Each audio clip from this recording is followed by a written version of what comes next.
Welcome to the Insurance Brokers Podcast, Helpful Hints. Here we break down the best, most informative bits of our full-length interviews.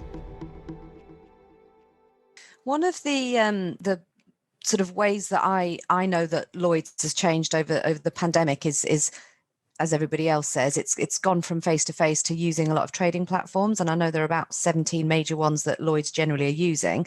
And I was talking to another podcastee in this series, and what he was saying was the sort of friction for the syndicates in looking at the different platforms, because everybody's using different ones, is quite a difficult thing. You know, it's there's friction there. I wonder, because that change has come about so quickly because of the pandemic, that's usually where the base, the platforms, the sort of the foundation of the change hasn't been properly built because it's done ad hoc and quickly. I presume that the sort of digital transformation, the trading platforms, all of that kind of stuff is fundamental to the future at Lloyds and one of the work streams. You know, absolutely. You know, if you look at the operational, and I'm probably oversimplifying it, but if you look at the operational processes in terms of the cover holders, MGAs, you know, in Lloyds or even with company market, you know, the key thing you want in terms of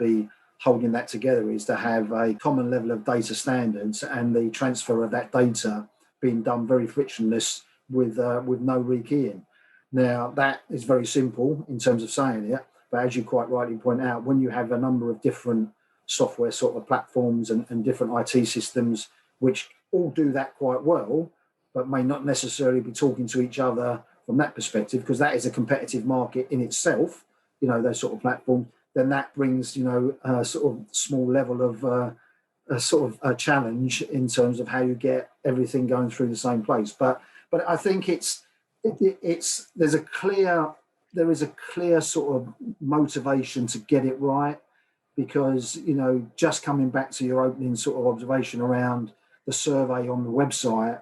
echoing what we did with Clyde & Co for our members, you know, it's shouting from the rooftops, you know, this needs to happen, the cost needs to come down, we need to remove this acquisition cost and the frictional costs in order for us to remain competitive, and also to provide even more value to our customers. And you know, you're right, you know, it's a case of adapt or die, I think, on this one.